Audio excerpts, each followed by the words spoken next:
اور اس قسم کے برے اعمال سے منع فرمایا۔ ہم کو قرآن پاک کی تعلیم دی، ہم اس پر ایمان لائے اور اس کے فرمان کی تعمیل کی، جس پر ہماری قوم ہماری دشمن ہو گئی اور ہم کو ہر طرح ستایا۔ ہم لوگ مجبور ہو کر تمہاری پناہ میں اپنے نبی صلی اللہ علیہ وآلہ وسلم کے ارشاد سے آئے ہیں۔ بادشاہ نے کہا، جو قرآن تمہارے نبی صلی اللہ علیہ وآلہ وسلم لے کر آئے ہیں وہ کچھ مجھے بھی سناؤ۔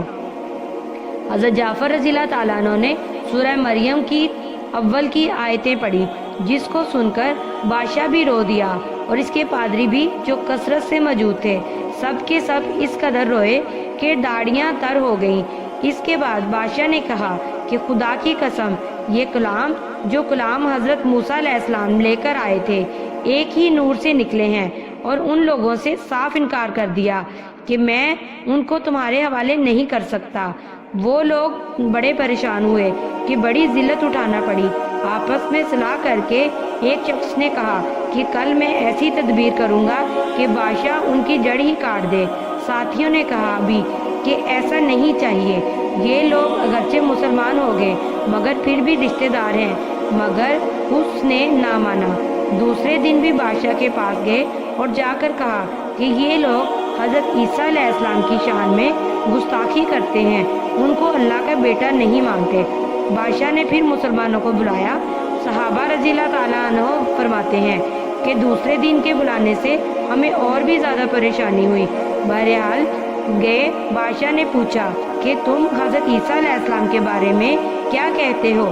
انہوں نے کہا، وہی کہتے ہیں جو ہمارے نبی صلی اللہ علیہ وآلہ وسلم پر ان کی شان میں نازل ہوا کہ وہ اللہ کے بندے ہیں، اس کے رسول ہیں، اس کی روح ہیں اور اس کے کلمہ ہیں، جس کو خدا نے کنواری اور پاک مریم علیہ السلام کی طرف ڈالا۔ نجاشی نے کہا، حضرت عیسیٰ علیہ السلام بھی اس کے سوا کچھ نہیں فرماتے۔ پادری لوگ آپس میں کچھ چیخ چیخ کرنے لگے۔ بادشاہ نے کہا کہ تم جو چاہے کہو۔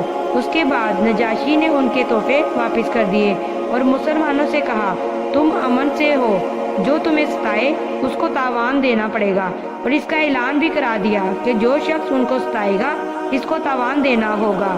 اس کی وجہ سے وہاں کے مسلمان کا اکرام اور بھی زیادہ ہونے لگا اور اس وفد کو ذلت سے واپس آنا پڑا۔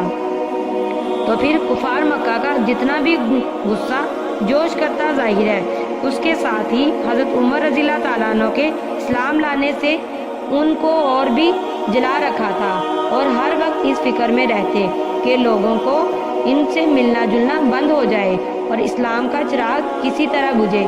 اس لیے سرداران مکہ کی ایک بڑی جماعت نے آپس میں مشورہ کیا کہ اب کھلم کھلا محمد صلی اللہ علیہ وآلہ وسلم کو قتل کر دیا جائے، لیکن قتل کر دینا بھی آسان کام نہ تھا، اس لیے کہ بنو ہاشم بھی بڑے جتھے اور اونچے طبقے کے لوگ شمار ہوتے تھے۔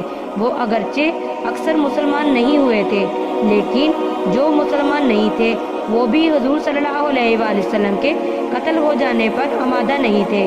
اس لیے ان سب کفار نے مل کر ایک معاہدہ کیا کہ سارے بنو ہاشم اور بنو مطلب کا بائیکاٹ کیا جائے، نہ ان کو کوئی شخص اپنے پاس بیٹھنے دے، نہ ان سے کوئی خرید و فروخت کرے، نہ بات چیت کرے، نہ ان کے گھر جائے، نہ ان کو اپنے گھر میں آنے دے، اس وقت تک صلح نہ کی جائے جب تک کہ وہ حضور صلی اللہ علیہ وآلہ وسلم کو قتل کے حوالے نہ کر دیں۔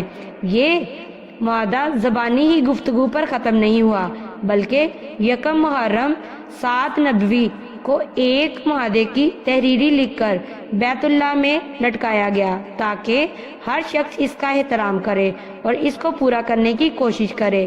اس معاہدے کی وجہ سے 3 برس تک یہ سب حضرات 2 پہاڑوں کے درمیان ایک گھاٹی میں نظر بند رہے کہ نہ کوئی ان سے مل سکتا تھا، نہ یہ کسی سے مل سکتے تھے، نہ مکہ کے کسی آدمی سے کوئی چیز خرید سکتے تھے، نہ باہر سے آنے والے کسی تاجر سے مل سکتے تھے۔ اگر کوئی شخص باہر نکلتا تو پیٹا جاتا اور کسی ضرورت کا اظہار کرتا تو صاف جواب پاتا۔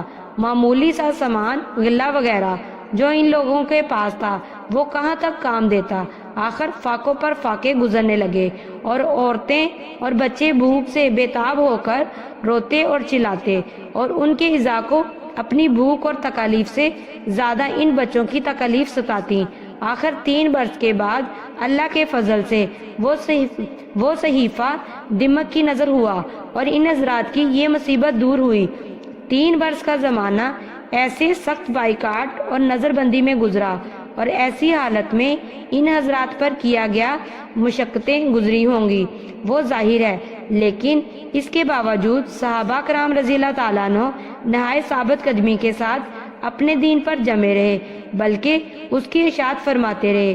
یہ تکالیف اور مشقتیں ان لوگوں نے اٹھائی ہیں جن کے آج ہم نام لیوا کہلاتے ہیں، اور اپنے آپ کو ان کا متنبع بتلاتے ہیں اور سمجھتے ہیں کہ ہم لوگ ترقی کے باب میں صحابہ کرام رضی اللہ تعالیٰ عنہ جیسی ترقیوں کے خواب دیکھتے ہیں، لیکن کسی وقت ذرا غور کر کے یہ سوچنا چاہیے کہ ان حضرات نے قربانیاں کتنی فرمائی اور ہم نے دین کی خاطر، اسلام کی خاطر، مذہب کی خاطر کیا کیا۔ کامیابی ہمیشہ کوشش اور صحیح کے مناسب ہوتی ہے۔ ہم لوگ چاہتے ہیں کہ عیش و آرام، بد دینی اور دنیا طلبی میں کافروں کے دوش بدوش چلیں اور اسلامی ترقی میں ہمارے ساتھ ہو، یہ کیسے ہو سکتا ہے؟ جزاک اللہ۔